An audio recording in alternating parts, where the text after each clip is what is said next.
आज है 8 जनवरी 2026 दिन गुरुवार। Welcome back to clean news MP. चलिए देखते हैं मध्य प्रदेश की 25 फटाफट बड़ी खबरों को। इससे पहले आप न्यूज को कहां से देख रहे हैं हमें कमेंट में बताना बिल्कुल ना भूलें। साथ ही हमारे फेसबुक पेज को भी फॉलो करें। फेसबुक पेज का लिंक डिस्क्रिप्शन में दिया गया है। इंदौर जल त्रासदी में 20 मौतें, सरकार ने पीड़ित परिवारों को 2-2 लाख रुपए दिए। इंदौर में दूषित पानी पीने से हुई मौतों ने पूरे प्रदेश को झकझोर कर रख दिया। अब तक 20 लोगों की मौत की बात सामने आ रही है। सरकार ने पीड़ित परिवारों को 2-2 लाख रुपए का मुआवजा देना शुरू कर दिया है। हालांकि कलेक्टर शिवम वर्मा के मुताबिक मेडिकल जांच में केवल 6 मौतों की पुष्टि दूषित पानी से हुई। प्रशासन का कहना है कि लोगों को तत्काल सहारा देने के लिए मुआवजा दिया गया। वहीं मंत्री इंदर सिंह परमार ने कहा कि मुख्यमंत्री मोहन यादव खुद हालात पर नजर रखे हुए हैं और दोषियों के खिलाफ सख्त कार्रवाई होगी। मंत्री कैलाश विजयवर्गीय भी मौके पर मौजूद रहकर लोगों से बातचीत कर रहे हैं। इस बीच कांग्रेस ने पीड़ित परिवारों को 1-1 करोड़ रुपए मुआवजा देने की मांग उठाई। 32वीं किश्त अटक सकती है, लाडली बहनों को राशि मिलने में हो सकती है देरी। मध्य प्रदेश सरकार की लाडली बहना योजना के तहत अब तक पात्र महिलाओं के खाते में 31 किश्तें जारी की जा चुकी हैं। हर माह की पहली तारीख को 1500 रुपए की राशि सीधे डीबीटी के माध्यम से ट्रांसफर की जाती है। इस बार 32वीं किश्त 15 जनवरी तक आ सकती है। हालांकि आधिकारिक घोषणा भी बाकी है। जिन महिलाओं के दस्तावेज पूरे नहीं हैं, बैंक खाता आधार से लिंक नहीं है या अपात्र नहीं है, उन्हें इस किश्त का लाभ नहीं मिलेगा। मुख्यमंत्री ने कहा, मिशन मोड में करे काम, समय का पालन जरूरी। मध्य प्रदेश के मुख्यमंत्री मोहन यादव ने मंत्रालय में वरिष्ठ अधिकारियों की बैठक में निर्देश दिए कि प्रदेश में 5 डे वर्किंग सिस्टम लागू है, इसलिए सरकारी ऑफिस में सुबह 10 बजे से कार्य आरंभ होना चाहिए।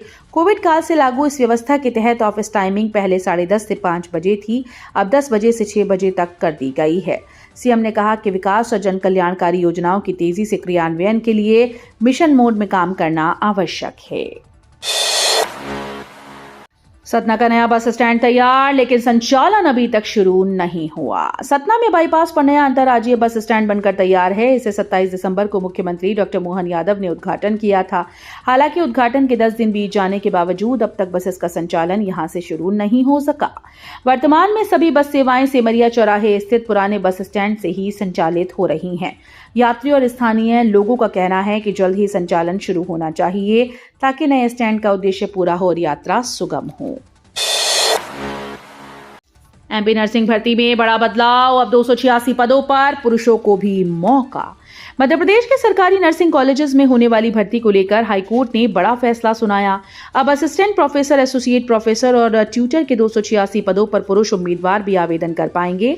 पहले ये भर्ती सिर्फ महिलाओं के लिए थी, लेकिन कोर्ट ने कहा कि केवल लिंग के आधार पर किसी को भर्ती से बाहर नहीं किया जा सकता। मध्य प्रदेश में कड़ाके की ठंड, 12 जिलों में घने कोहरे का अलर्ट। मध्य प्रदेश में पहाड़ी क्षेत्रों से आ रही बर्फीली हवाओं की वजह से मैदानी इलाकों में कड़ाके की ठंड का दौर जारी है। रात के साथ ही दिन का तापमान तेजी से गिर रहा है। भोपाल, विदिशा, सीहोर, नरसिंहपुर, शाजापुर में सोमवार को दिन में कोल्ड डे का असर देखा गया। अधिकतम तापमान औसत से 4 से 6 डिग्री सेल्सियस तक कम दर्ज किया गया। मौसम विज्ञान केंद्र ने राजगढ़, शाजापुर, शहडोल में घने कोहरे और कोल्ड डे को लेकर चेतावनी जारी की।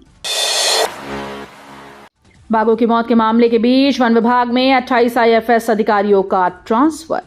मध्य प्रदेश वन विभाग में बड़ी प्रशासनिक सर्जरी की गई और 28 आईएफएस अधिकारियों के तबादले किए गए हैं। खासतौर पर कान्हा, पेंच और नौरादेही जैसे प्रमुख टाइगर रिजर्व के अफसर हटाए गए। इनमें पीसीसीएफ और सीएफ स्तर के वरिष्ठ अधिकारियों के साथ फील्ड स्तर के अधिकारी भी शामिल हैं। पीसीसीएफ विभाष कुमार ठाकुर को संरक्षण से हटाकर रिसर्च एंड डेवलपमेंट विंग में भेजा गया, जबकि एपीसीसीएफ अमित कुमार दुबे को संजय टाइगर रिजर्व से हटाकर पीसीसीएफ ऑफिस में पदस्थ किया गया। एनटीए ने सीयूईटी 2026-27 के लिए नोटिफिकेशन जारी, 30 जनवरी तक आवेदन संभव। देशभर के सेंट्रल, स्टेट और कई निजी यूनिवर्सिटी में प्रवेश के लिए सीयूईटी 2026-27 का नोटिफिकेशन एनटीए ने जारी कर दिया है। स्टूडेंट 30 जनवरी तक एनटीए की वेबसाइट पर आवेदन कर सकते हैं और 31 जनवरी तक फीस जमा कर सकते हैं। आवेदन में सुधार के लिए 2 से 4 फरवरी तक समय मिलेगा। स्नातक पाठ्यक्रमों की परीक्षा 11 से 31 मई के बीच आयोजित की जाएगी। एमपी वासियों के लिए खुशखबरी, नगर निगम लाने जा रहा 2 बड़े फैसले।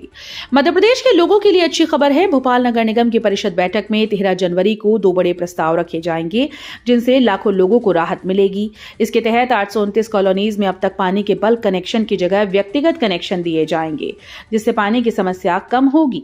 इसके अलावा मैरिज रजिस्ट्रेशन फीस घटाकर सिर्फ 130 करने का प्रस्ताव है। एमपी में स्लीपर बसेस पर सख्ती, जांच और सेफ्टी बदलाव अब अनिवार्य। मध्य प्रदेश में बढ़ते बस हादसों के बाद परिवहन विभाग ने स्लीपर बसेस को लेकर बड़ा फैसला किया। अब प्रदेश की सभी स्लीपर बसेस की जांच की जाएगी और कई जरूरी बदलाव अनिवार्य किए गए हैं। ड्राइवर के केबिन में लगी पार्टीशन डोर हटानी होगी। स्लीपर बर्थ में लगे स्लाइडर तुरंत निकाले जाएंगे।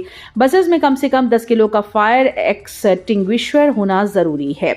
चेसिस में एक्सटेंशन कर बनी बसों को सड़क से हटाया जाएगा। अब ऑनलाइन पढ़ाई पर भी मिलेगा क्रेडिट। एमपी सरकार ने स्वयं पोर्टल को किया अनिवार्य।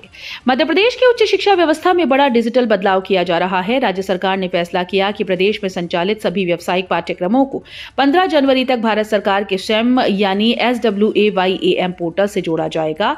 इससे छात्रों को ऑनलाइन पढ़ाई के साथ एकेडमिक क्रेडिट भी मिलेगा, जो उनकी डिग्री में जोड़ा जाएगा। इस कदम से लाखों विद्यार्थियों को देश की टॉप यूनिवर्सिटीज के कोर्स पढ़ने का मौका मिलेगा। भोपाल नगर निगम ने खोला खजाना, पानी और सीवेज व्यवस्था सुधारने के लिए 2600 करोड़ का प्रोजेक्ट। भोपाल नगर निगम ने राजधानी में जलापूर्ति और सीवेज व्यवस्था को मजबूत करने के लिए सबसे बड़ी अधोसंरचना योजना तैयार की। इस योजना में 829 कॉलोनीज के निवासियों को व्यक्तिगत नल कनेक्शन दिए जाएंगे और शहर में नई पाइपलाइन और सीवेज नेटवर्क को मजबूत किया जाएगा। करीब 541 किलोमीटर पानी की नई पाइपलाइन बिछाने, ओवरहेड टैंक और सैंपवेल टैंक बनाने पर 582 करोड़ रुपए खर्च होंगे। मध्य प्रदेश में शिक्षकों की सैलरी बढ़ी। मोहन यादव सरकार ने नए साल पर दिया बड़ा गिफ्ट। मध्य प्रदेश के करीब 1.5 लाख सरकारी शिक्षकों के लिए बड़ी राहत की खबर है। पिछले 3 वर्षों से प्रतीक्षित चतुर्थ समयमान क्रमोन्नत वेतनमान पर स्कूल शिक्षा विभाग ने अंतिम तैयारी पूर्ण कर ली है। 35 वर्ष की सेवा पूरी कर चुके शिक्षकों के लिए 300 करोड़ से अधिक का प्रस्ताव जल्द ही कैबिनेट में पेश किया जाएगा। मंजूरी मिलने के बाद शिक्षकों की सैलरी में हर माह 3 से 5 हजार रुपए की बढ़ोतरी शुरू हो जाएगी। मध्य प्रदेश में 82 प्रजातियों के जलीय पक्षियों की खोज, प्रवासी परिंदों ने बढ़ाया रोमांच। अंतर्राष्ट्रीय परियोजना के तहत मध्य प्रदेश में पहली बार एशियन वाटर बर्थ सेंसस 2026 का आयोजन किया गया। सागर के दक्षिण वन मंडल में 2 दिनों तक चले इस कार्यक्रम में करीब 82 प्रजातियों के जलीय पक्षी पाए गए। साथ ही प्रवासी एशियाई जलीय पक्षी भी बड़ी संख्या में देखे गए। इस गणना का उद्देश्य पक्षियों के संरक्षण के लिए योजना तैयार करना है। वन मंडल संरक्षित वन और अन्य जल स्रोतों में उनके प्राकृतिक आवास, प्रजाति और विविधता का विस्तृत आकलन किया गया। इंदौर में कांग्रेस का बड़ा जमावड़ा। 11 जनवरी को जीतू पटवारी ने पीएम को लिखा पत्र। इंदौर में दूषित पानी से हुई मौतों को लेकर कांग्रेस ने सरकार को लगातार घेरा है। आरोप है कि पाइपलाइन बदलने के लिए टेंडर की फाइल पिछले 6 माह से नगर निगम में पेंडिंग थी, लेकिन कोई कार्रवाई नहीं हुई। इस संदर्भ में 11 जनवरी को प्रदेश अध्यक्ष जीतू पटवारी और नेता प्रतिपक्ष उमंग सिंघार के नेतृत्व में कांग्रेस का पैदल मार्च आयोजित किया जाएगा, जिसमें प्रदेश भर के नेता शामिल होंगे। खाचरौद में जनपद भवन के लिए जमीन ही लापता, शिलान्यास पर भी नाम गलत लिखा। खाचरौद में मुख्यमंत्री डॉक्टर मोहन यादव ने 2 जनवरी 2026 को जनपद भवन समेत कई विकास कार्यों का भूमि पूजन किया, लेकिन अब पता चला कि जनपद भवन के लिए जमीन आवंटित नहीं की गई। खाचरौद जनपद अध्यक्ष पृथ्वीराज सिंह पवार ने इस मामले की शिकायत उज्जैन कमिश्नर और कलेक्टर से की। उन्होंने आरोप लगाया कि शिलान्यास पट्टिका पर एजेंसी का नाम भी गलत लिखा है। भोपाल रेल मंडल ने बेटिकट यात्रियों पर लगाई बड़ी कार्रवाई। 9 माह में वसूला 30 करोड़ से ज्यादा जुर्माना। भोपाल रेल मंडल में बिना टिकट यात्रा करने वाले यात्रियों पर सख्त कार्रवाई की जा रही है। पिछले 9 महीनों में 2,34,881 यात्रियों से कुल 17 करोड़ 97 लाख रुपए से अधिक जुर्माना वसूला गया। हर माह करीब 26,000 यात्री पकड़े जा रहे हैं। भोपाल और इटारसी जैसे बड़े प्लेटफॉर्म पर यह कार्रवाई तेजी से जारी है। रेलवे अधिकारियों के मुताबिक आने वाले समय में बेटिकट यात्रा रोकने के लिए और बड़े स्तर पर चेकिंग अभियान चलाया जाएगा। भोपाल इंदौर समेत 8 शहरों की हवा हुई जहरीली। एनजीटी ने लिया कड़ा रुख। मध्य प्रदेश के भोपाल, इंदौर और अन्य प्रमुख शहरों में वायु गुणवत्ता लगातार बिगड़ रही है। नेशनल ग्रीन ट्रिब्यूनल के सेंट्रल जोन बेंच ने 7 जनवरी 2026 को इसे गंभीर पर्यावरणीय और सार्वजनिक स्वास्थ्य संकट करार दिया। एनजीटी ने राज्य सरकार को जवाबदेही तय करने और ठोस नीति लागू करने के निर्देश दिए। इसके साथ ही एक उच्च स्तरीय संयुक्त समिति गठित की गई। शिप्रा नदी के 200 मीटर प्रतिबंधित क्षेत्र में निर्माण पर रोक, हाईकोर्ट ने जारी किया आदेश। सिंघास से पहले शिप्रा नदी किनारे हो रहे अवैध निर्माण को रोकने के लिए हाईकोर्ट ने सख्त आदेश दिया है। कोर्ट ने स्पष्ट किया कि शिप्रा नदी के 200 मीटर के प्रतिबंधित क्षेत्र में किसी भी प्रकार के निर्माण की अनुमति नहीं दी जाएगी। उज्जैन निवासी सत्यनारायण सोमानी के द्वारा दायर जनहित याचिका पर सुनवाई करते हुए न्यायालय ने पर्यावरण और नदी संरक्षण को ध्यान में रखते हुए ये निर्णय सुनाया है।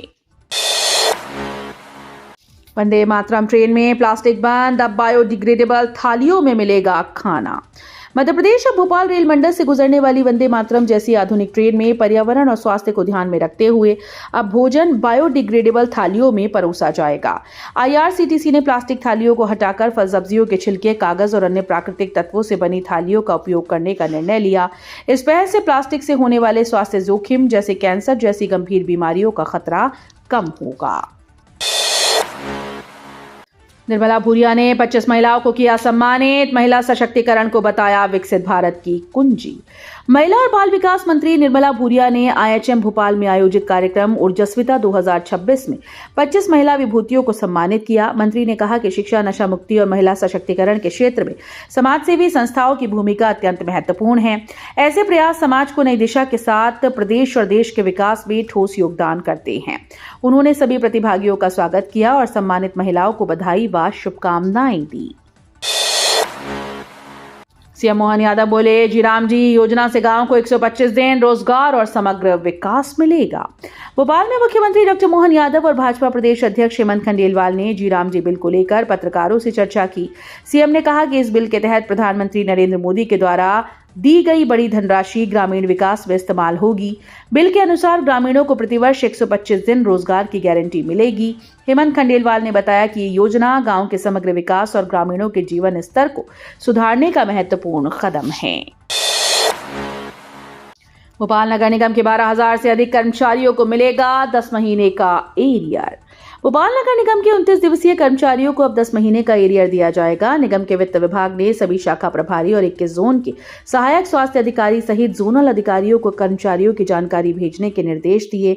वित्त विभाग ने स्पष्ट किया कि एरियर का भुगतान कर्मचारी की उपस्थिति के अनुसार ही किया जाएगा। इस कदम से नगर निगम के हजारों कर्मचारियों को लंबे समय से लंबित भुगतान का लाभ मिलेगा। नेता प्रतिपक्ष संघार ने इंदौर की 3 बस्तियों में किया वाटर ऑडिट। मध्य प्रदेश विधानसभा के नेता प्रतिपक्ष उमंग सिंघार ने इंदौर की 3 बस्तियों का दौरा कर वहां की पेयजल व्यवस्था का वाटर ऑडिट किया। उन्होंने मदीना नगर, खजराना, भूरी टेकरी और बर्फानी धाम कॉलोनी में जाकर लोगों से जल सप्लाई की समस्याओं पर चर्चा की। सिंघार ने बताया कि सिर्फ भागीरथपुरा ही नहीं बल्कि शहर के कई इलाकों में दूषित जल सप्लाई हो रही है। भाजपा विधायक को धमकी, कांग्रेस कार्यकर्ता पर पुलिस ने दर्ज किया मामला। जिले के काला पीपल विधायक घनश्याम चंद्रवंशी को कांग्रेस कार्यकर्ता हरिओम पटेल ने जान से मारने की धमकी दी और गालियां भी दी। इस गंभीर मामले में पुलिस ने हरिओम पटेल के खिलाफ मामला दर्ज कर उसकी तलाश शुरू कर दी। जानकारी के अनुसार आरोपी पहले भी इंटरनेट पर विधायक के खिलाफ विवादित पोस्ट कर चुका है।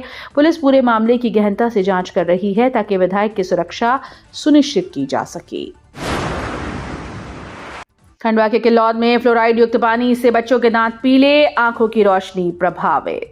खंडवा के किल्लौद क्षेत्र में फ्लोराइड युक्त पानी से स्वास्थ्य के लिए गंभीर खतरा पैदा कर दिया है। कई गांवों में इस पानी के कारण बच्चों के दांत सफेद से पीले होने लगे और आंखों की रोशनी भी प्रभावित हो रही है। ग्रामीणों का कहना है कि लंबे समय से समस्या की शिकायत करने के बावजूद शुद्ध पेयजल की ठोस व्यवस्था नहीं की गई। बच्चों, युवाओं, बुजुर्गों में ये समस्या बढ़ती जा रही है। तो ये थी आज की 25 फटाफट बड़ी खबरें। अगर आपको न्यूज पसंद आई हो तो वीडियो को लाइक और शेयर जरूर करें। धन्यवाद।